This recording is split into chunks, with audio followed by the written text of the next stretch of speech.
Nos próximos capítulos de Vale Tudo, Luciano vai tomar uma atitude surpreendente e corajosa. Dominado pela culpa e pelo peso de suas escolhas, ele decide abrir o jogo com Ivan e revelar toda a verdade. Em um encontro marcado pela tensão e emoção, Luciano confessa que traiu a confiança do amigo a mando de ninguém menos que Odete Roitman. Com a voz embargada e visivelmente angustiado, Luciano assume que foi ele quem tirou as fotos comprometedoras de Ivan com Raquel, aquelas mesmas que Odete usou como munição em seu jogo cruel de manipulações. Eu fiz isso por dinheiro, Ivan.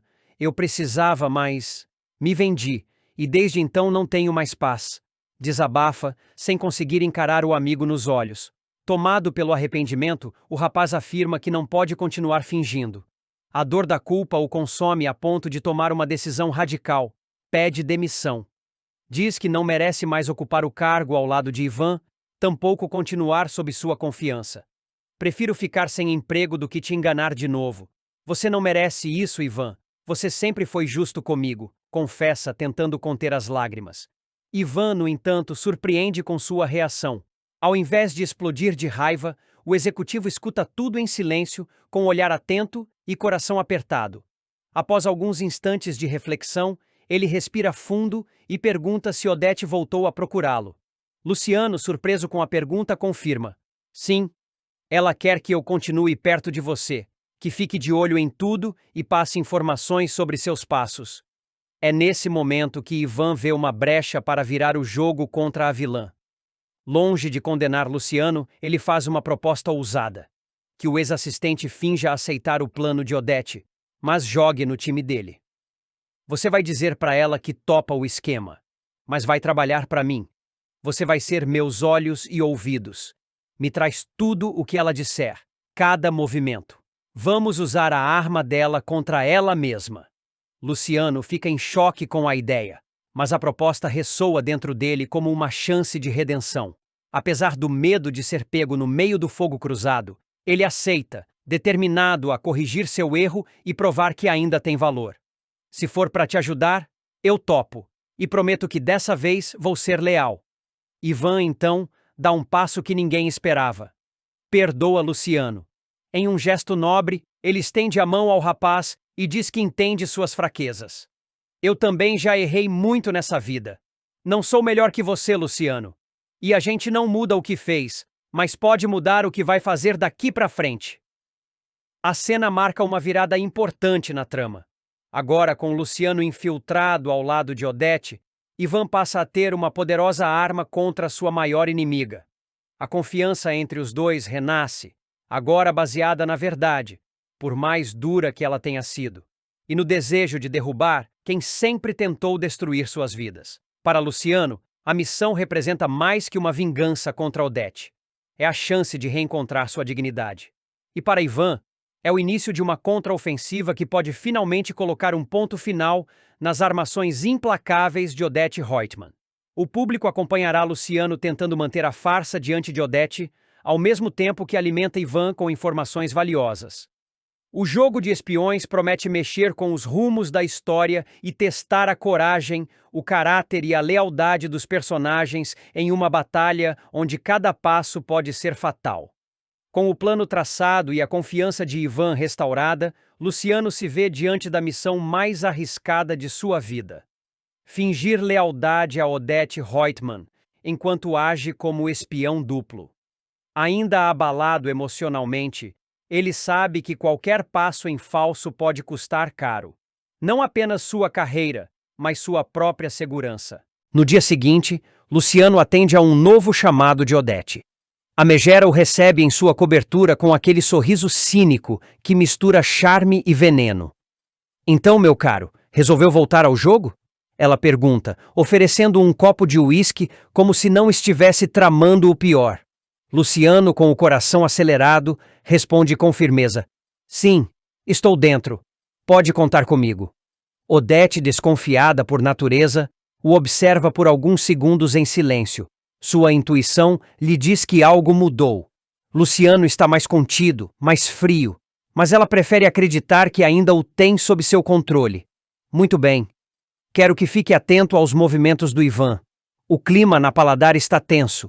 E eu preciso saber tudo o que ele anda aprontando. Principalmente se houver alguma aproximação com a Raquel. Luciano apenas acena, fingindo neutralidade. Ele anota mentalmente cada palavra, cada ordem, cada detalhe. Horas depois, já de volta à empresa, ele encontra Ivan discretamente e repassa tudo. O encontro, as falas, o tom. Ela desconfia de você, está obcecada com a Raquel e quer saber se vocês estão juntos de novo. Ivan fecha o rosto. A obsessão de Odete por controlá-lo não parece ter fim. Ela não vai descansar enquanto não destruir tudo o que me importa. Mas agora temos a chance de virar o jogo. E de fato, as informações repassadas por Luciano se tornam armas valiosas. Com cada passo de Odete monitorado, Ivan começa a antever seus movimentos e preparar contra-ataques. Ele retoma o contato com Raquel, alertando-a da situação e pede que ela mantenha discrição total. Ela está à espreita. Qualquer aproximação nossa pode virar munição para ela. Mas dessa vez, a gente vai agir com inteligência. Enquanto isso, Luciano passa a viver em estado de alerta constante. Entre encontros com Odete e conversas escondidas com Ivan, ele sente o peso do risco aumentar, mas também sente algo novo florescendo dentro de si. Coragem. Pela primeira vez, ele sente que está fazendo a coisa certa. E isso o fortalece. Em um novo encontro, Odete volta a pressioná-lo. Quero saber sobre a movimentação financeira da Paladar. Ivan tem alguma carta na manga? Ele pretende mudar os sócios? Fique atento, Luciano. Estou pagando caro para ter respostas. Luciano anota tudo e corre até Ivan. Ela quer saber sobre as finanças. Está preocupada com a estrutura da empresa. Acho que está planejando um novo ataque. Ivan decide antecipar o golpe. Convoca uma reunião com os principais acionistas e começa a reorganizar a estrutura da Paladar, blindando a empresa de possíveis investidas. Com o apoio silencioso de Raquel e agora, com Luciano como aliado inesperado, ele toma decisões estratégicas que começam a frustrar os planos de Odete. Desconfiada com os recentes movimentos da empresa e sem entender como Ivan parece sempre um passo à frente, Odete começa a perder o controle. Em um de seus acessos de fúria, ela atira um copo de cristal contra a parede. Tem alguém me sabotando! Isso não é coincidência! Luciano começa a temer ser descoberto. Sabe que, se Odete desconfiar da traição, sua vida pode se transformar num inferno. Mas, ao mesmo tempo, ele também sabe que está mais próximo do que nunca de desmascará-la. Se a gente continuar assim, Ivan, ela vai se entregar sozinha. A Odete nunca suporta perder. E Ivan concorda. O orgulho dela vai ser a própria ruína. Mas precisamos de provas. Algo que amarre tudo, que a desmascare de forma definitiva. É então que Luciano tem uma ideia ousada: gravar um encontro com Odete. Se conseguir fazer com que ela confesse seus planos ou diga algo comprometedor, eles terão em mãos a arma perfeita. Mas o plano exige cautela, sangue frio e muita coragem. Nos bastidores da Paladar e nos bastidores da vida, o jogo começa a mudar. A aliança improvável entre Ivan e Luciano transforma a dinâmica da guerra silenciosa com Odete Reutemann. E o que era um ato de arrependimento se torna uma poderosa estratégia de resistência. Agora, resta saber até onde Luciano será capaz de ir. E se conseguirá manter o disfarce até o fim, sem cair nas armadilhas da mulher mais perigosa da trama. Um momento decisivo promete abalar a vida de vários personagens e, ao mesmo tempo, trazer esperança para Afonso. Após ser diagnosticado com leucemia, o jovem verá suas chances de sobrevivência diminuírem drasticamente. Em meio ao desespero e à angústia da notícia, surgirá uma possibilidade de cura, vinda de um lugar improvável: Leonardo. Tudo começa quando Odete, sempre controladora e prática, recebe a notícia da doença de Afonso com uma mistura de choque e racionalidade. Embora não demonstre de imediato, ela se sente devastada.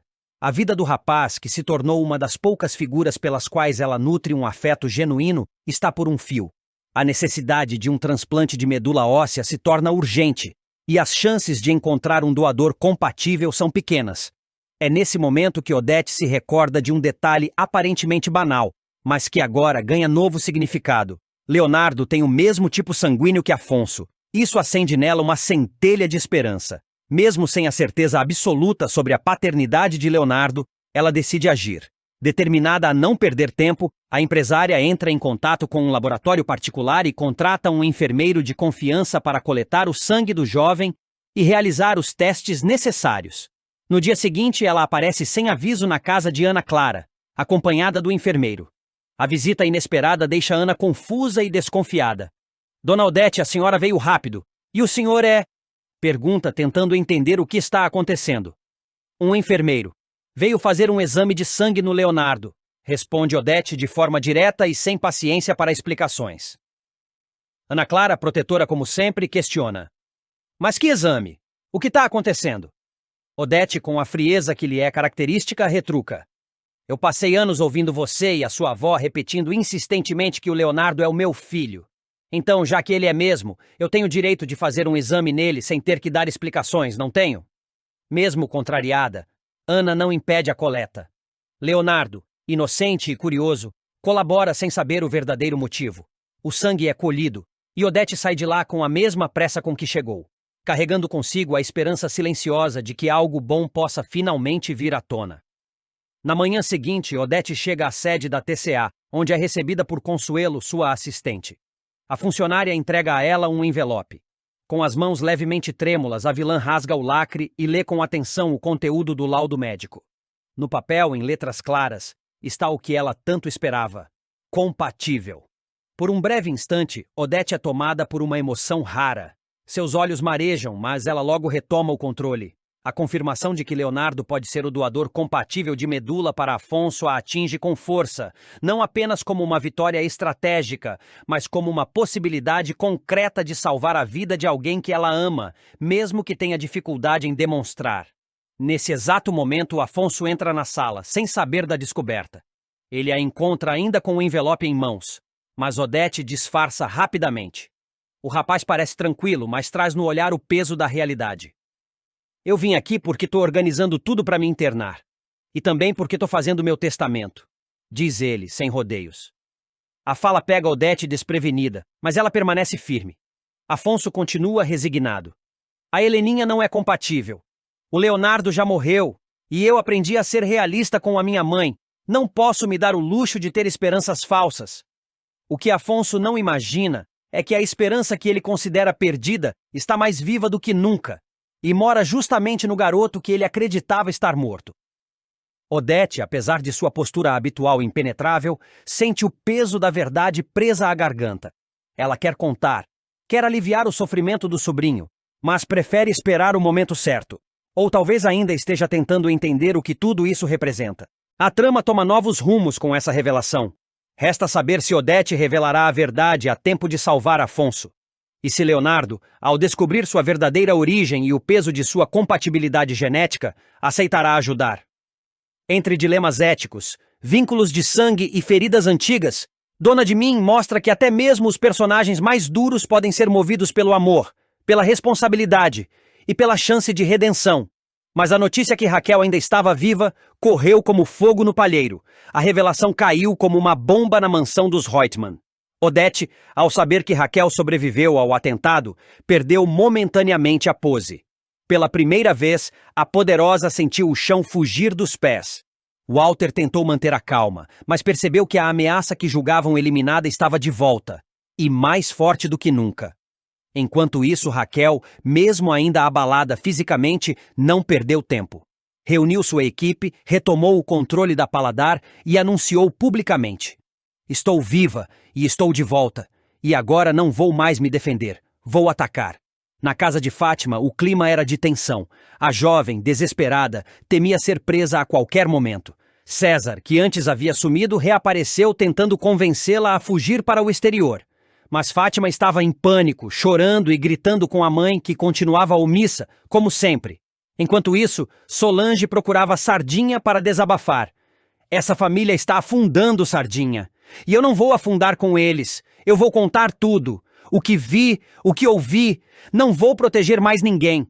Sardinha tentou conter a moça, mas a verdade parecia prestes a explodir. Na sede da TCA, Marco Aurélio convocou uma reunião emergencial com os conselheiros. Sabia que, com Raquel viva, O jogo mudava completamente. Tentou articular uma nova sabotagem, mas o clima era de insegurança. Ela vai vir com tudo. E se provar que Odete esteve por trás da tentativa de assassinato, essa empresa vai ruir. E não demorou muito para que isso começasse a acontecer. Uma gravação feita por Consuelo, onde Odete ameaçava Raquel indiretamente, foi entregue à polícia. A delegada responsável pelo caso reabriu a investigação. E Odete passou a ser formalmente investigada. A imprensa, sedenta por escândalos, cercou a mansão dos Reutemann. Câmeras, repórteres e flashes por todos os lados. Odete, impassível, declarou em entrevista: Raquel não é uma vítima, é uma oportunista. Essa perseguição tem motivação pessoal e política. E eu vou processar cada um que tentar me difamar. Mas a confiança da empresária já não era a mesma. Raquel, por outro lado, reapareceu publicamente num evento beneficente, vestida de branco, com o rosto marcado por um curativo discreto e os olhos firmes. Ao ser questionada sobre Odete, respondeu com firmeza: a justiça será feita, eu não vou recuar. A guerra estava declarada. E dessa vez, Raquel não estava sozinha. Tiago viverá um dos momentos mais dramáticos de sua trajetória. Profundamente abalado ao flagrar Heleninha bêbada e descontrolada na rua, o jovem tomará uma decisão impulsiva e perigosa: repetir os erros da mãe. Sentindo-se traído, frustrado e sem esperança, ele resolverá agir com o mesmo desleixo autodestrutivo que tanto condenou. O resultado será devastador. Após discutir com Heleninha e vê-la em mais um episódio de recaída, Tiago sairá transtornado. Cansado de tentar ajudar e sentir que nada muda, o rapaz comprará uma garrafa de uísque e começará a perambular pela cidade, bebendo compulsivamente. Vagando por ruas escuras e pouco movimentadas, completamente embriagado, ele se tornará um alvo fácil. Sentado numa calçada, com a garrafa quase pela metade, Tiago tentará aliviar a dor existencial que o corrói. É nesse instante que 3 jovens se aproximam. Pouco mais velhos que ele, os rapazes logo se mostram arruaceiros e agressivos. Antes de continuar, já deixe nos comentários de onde você está assistindo esse vídeo e se inscreva no nosso canal, assim você ficará por dentro de tudo o que irá acontecer em Vale Tudo. Começam com provocações, empurrões, tapas. Tiago tenta se levantar, mas está fraco e sem equilíbrio. Em segundos, os 3 partem para cima com violência, desferindo socos e chutes. O estudante tenta se proteger como pode, cobrindo o rosto e recuando, mas está completamente indefeso. Enquanto a agressão acontece, uma viatura da polícia se aproxima, fazendo os agressores fugirem às pressas. Tiago fica caído no chão, machucado, com o rosto desfigurado e o corpo coberto de hematomas. Um dos policiais chama o resgate, e o jovem é levado imediatamente para um hospital público, onde chega desacordado e em estado preocupante. O olho roxo, os lábios cortados e os braços arranhados dão a dimensão da violência sofrida.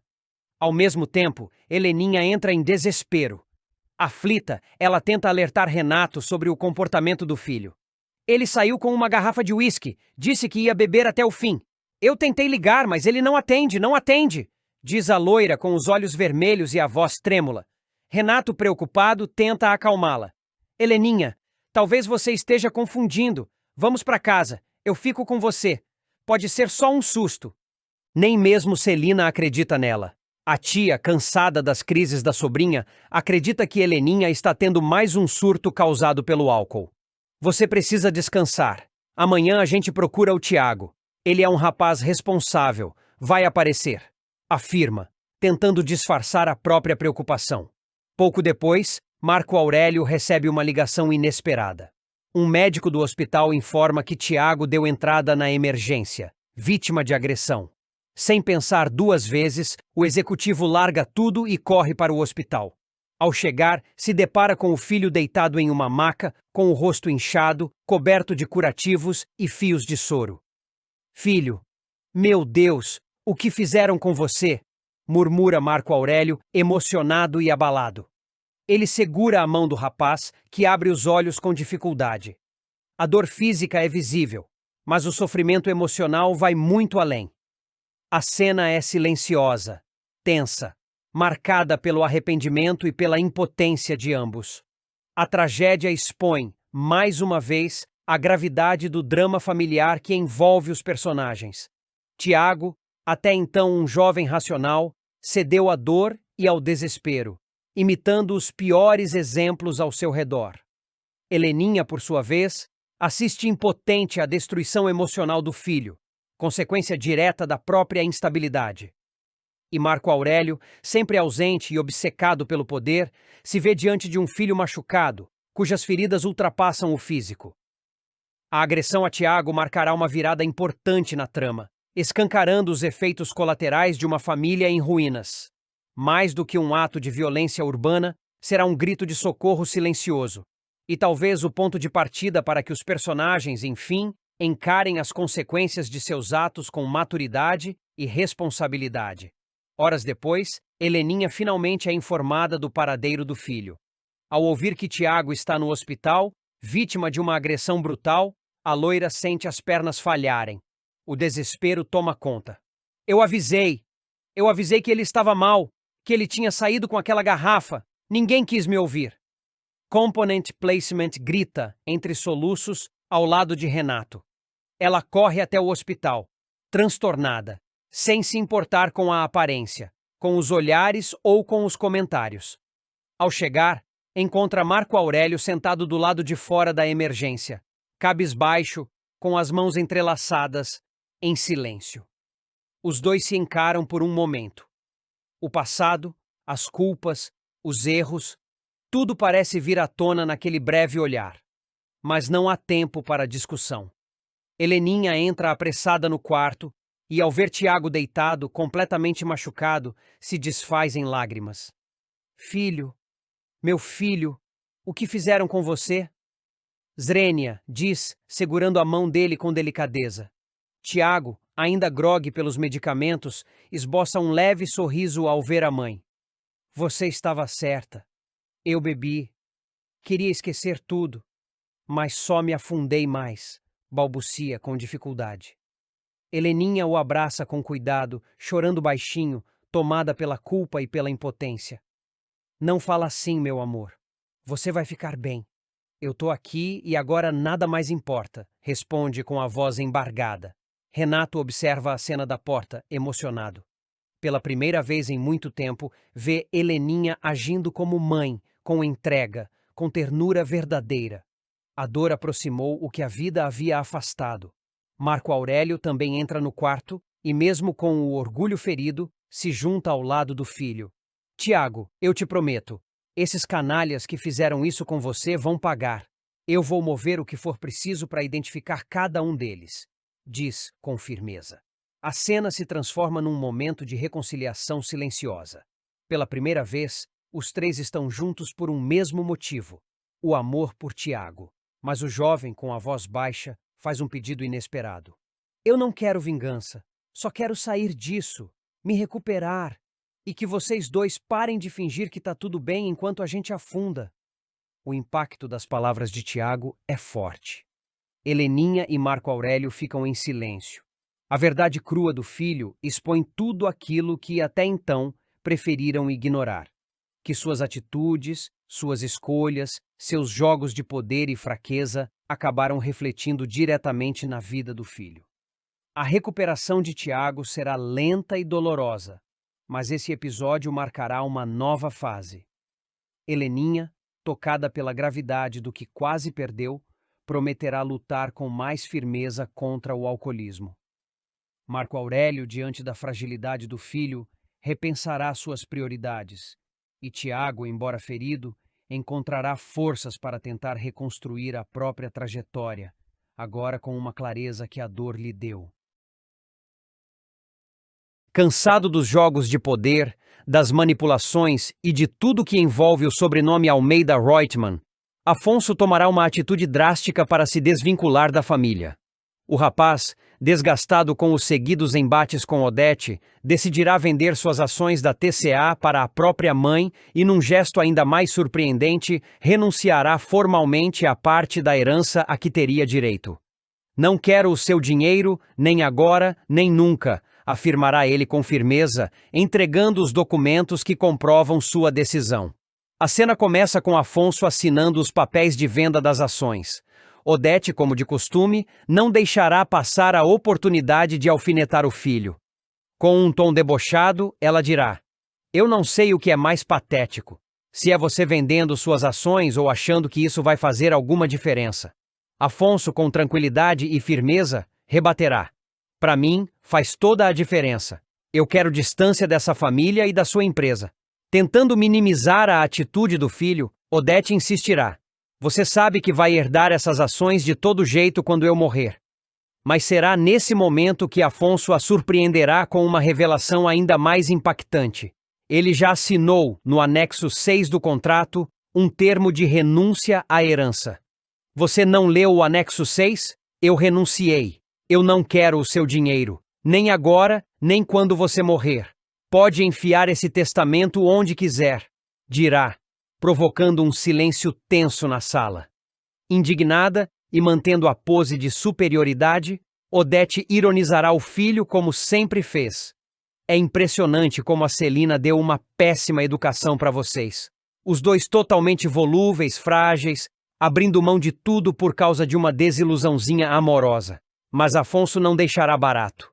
Com os olhos fixos na mãe, ele devolverá cada palavra com dor e verdade. "Isso aqui não tem nada a ver com a Fátima. Isso tem a ver com você. Com tudo o que você representa. Você manipulou a minha vida desde que eu era criança. Mentiu, destruiu a empresa da Raquel, tratou o Marco Aurélio como um rei, mesmo sabendo das canalices dele. E agora se envolve com o gigolô do César? Me desculpa, Odete, mas eu não quero fazer parte disso." Tentando manter o controle, Odete lembrará: "Você pode fazer o que quiser, Afonso, mas nunca vai deixar de ser um Almeida Reutemann." Afonso, já esgotado, apenas a encara. Sem mais palavras, ele pega suas coisas e vai embora, deixando Odete sozinha na sala. Pela primeira vez, ela não tem uma resposta na ponta da língua. Apenas o silêncio. Odete Reutemann ficou imóvel por alguns segundos, com os olhos fixos na porta por onde Afonso acabara de sair. O silêncio parecia pesar na sala, quebrado apenas pelo tilintar de gelo no copo de uísque que ela apertava entre os dedos. Aquela atitude do filho não estava nos seus cálculos. Ela sempre controlou todos ao seu redor, ou pelo menos gostava de acreditar nisso. Mas agora, algo escapara de seu domínio. Afonso não apenas vendera suas ações, como também cortara qualquer laço de dependência financeira com ela. Pela primeira vez, ele se libertava. E isso a feriu de um jeito que ela jamais admitiria. Com um suspiro pesado, ela se dirigiu à poltrona junto à janela e se deixou cair com elegância ensaiada, ainda que sentisse um leve tremor nas mãos. Pegou os documentos deixados sobre a mesa e relutou por instantes antes de reler o anexo 6. Estava ali, preto no branco. A renúncia de Afonso à herança dos Almeida Reutemann. "O idiota fez mesmo isso", murmurou entre os dentes, furiosa e ao mesmo tempo abalada. Enquanto isso, Afonso caminhava pela orla de Copacabana. O vento batia em seu rosto e pela primeira vez em muito tempo, ele se sentia leve. Não era só o alívio de se desvincular da fortuna de Odete. Era a sensação de estar, finalmente, no controle da própria vida. Longe das manipulações, das cobranças, dos julgamentos. Ele sabia que não seria fácil recomeçar, mas ao menos estaria longe da sombra sufocante da mãe. Tudo o que ele queria agora era encontrar um propósito que não estivesse atrelado ao sobrenome Reutemann. Dias depois, Afonso foi até a casa de Celina. A irmã o recebeu com um abraço apertado. Já sabia da renúncia e seus olhos estavam marejados de emoção. "Você teve coragem, mano. Coragem que eu nunca tive", confessou ela. "Você teve sim. Só de ter saído daquela casa já foi um passo enorme. Eu só demorei mais", respondeu ele com um sorriso sereno. Eles conversaram longamente. Celina contou que vinha pensando em abrir um pequeno ateliê de design sustentável com uma amiga, e Afonso, animado, se ofereceu para ajudá-la com a parte administrativa. Pela primeira vez, Os dois irmãos estavam unidos por algo que não envolvia o dinheiro ou as regras de Odete. Estavam livres. De volta à mansão, Odete tentava manter sua rotina como se nada tivesse acontecido. Recebia visitas, tomava decisões na TCA, dava entrevistas. Mas sua expressão carregava uma rigidez incomum. À noite, sozinha, observava uma foto antiga de Afonso ainda criança, ao lado do pai. Havia algo naquele olhar inocente que a desestabilizava. Mas logo ela fechava a moldura com raiva e reafirmava para si mesma: ele volta. Todos sempre voltam. A vida ensina. Mas desta vez, talvez estivesse errada. Sem o filho ao seu redor, Odete se viu mais isolada do que nunca. Marco Aurélio, cada vez mais ambicioso, só se aproximava por interesse. Celina, distante. E agora Afonso, o filho que ela julgava mais dócil, mais manipulável, também tinha virado as costas. Ela tentou encarar aquilo como uma fraqueza momentânea dele, algo passageiro. Mas no fundo, sentia o peso da solidão que ela mesma construiu com suas atitudes impiedosas. Afonso, por sua vez, foi convidado por Raquel para um almoço informal.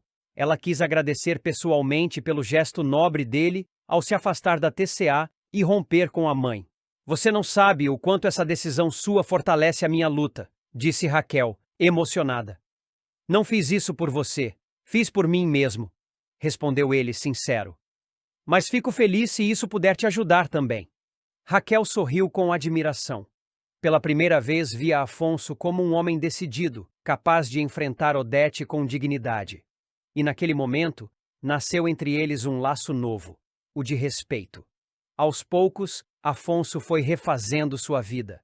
Passou a dar palestras sobre ética empresarial, foi convidado para colaborar com ONGs e, com o tempo, abriu sua própria consultoria voltada para empresas familiares que buscavam governança ética. Ele transformou a dor da decepção em ação. E mesmo sem o dinheiro de Odete, descobriu que podia construir algo valioso, um legado. Enquanto isso, do alto de seu império, Odete Roitman seguia firme, mas mais sozinha do que nunca. Uma rainha em um trono de ouro, cercada por sombras. Porque, apesar de todo poder e fortuna, ela começava a entender que há coisas que nem o dinheiro consegue comprar: lealdade, amor e a liberdade de um filho. Após ser flagrada por Afonso em um momento íntimo com César, a jovem verá seu mundo desmoronar de uma vez. Abandonada pelo namorado e escorraçada por Odete Roitman, que decide investir em um romance com César, Fátima ficará sem chão e sem aliados.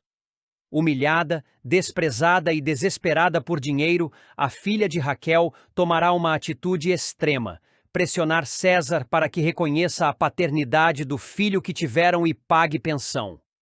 Caso contrário, ameaça levá-lo à justiça. Determinada a arrancar algum benefício da situação, Fátima procura César no hotel onde ele está hospedado. Mas por ordens diretas de Odete, os seguranças barram sua entrada. Expulsa do local como uma intrusa qualquer, ela não desiste e decide esperar na calçada. Horas depois, quando vê César chegando, vai direto ao ponto. Ele tenta se esquivar, mas Fátima bloqueia sua passagem e o obriga a ouvi-la. Se você não me atender agora, faço um escândalo aqui mesmo e boto tudo no ventilador. Ameaça. Constrangido com a possibilidade de causar uma cena, César acaba cedendo e senta-se para conversar. Fátima, furiosa, joga a bomba. Se você não me der o que eu quero, vou contar tudo para Odete. Vai saber que você é o pai do meu filho. Ela vai te chutar no mesmo instante porque não me quer nem pintada de ouro perto dela. Mas, para a surpresa da moça, César reage com total desprezo. Pode contar. Eu mesmo falo.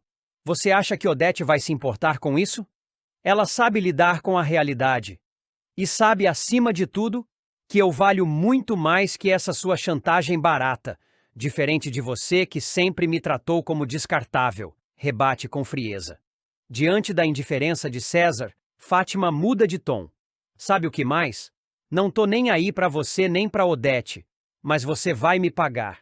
Se não for por bem, vai ser por mal, porque se você não me der uma boa grana agora, eu vou pra justiça. E você sabe muito bem que pensão é a única coisa que ainda dá cadeia nesse país. Dispara com os olhos em chamas.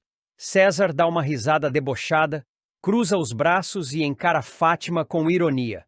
Vai lá, Fátima. Se humilha nos tribunais. Boa sorte tentando me arrancar alguma coisa. E se for por falta de adeus, tchau, diz ele virando as costas e deixando a jovem furiosa na calçada.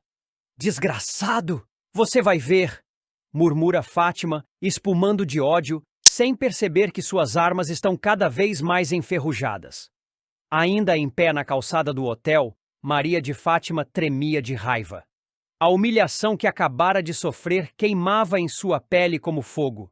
César, o homem que ela acreditou poder manipular, não apenas se mostrava imune às suas ameaças, como ainda a desprezava com sarcasmo.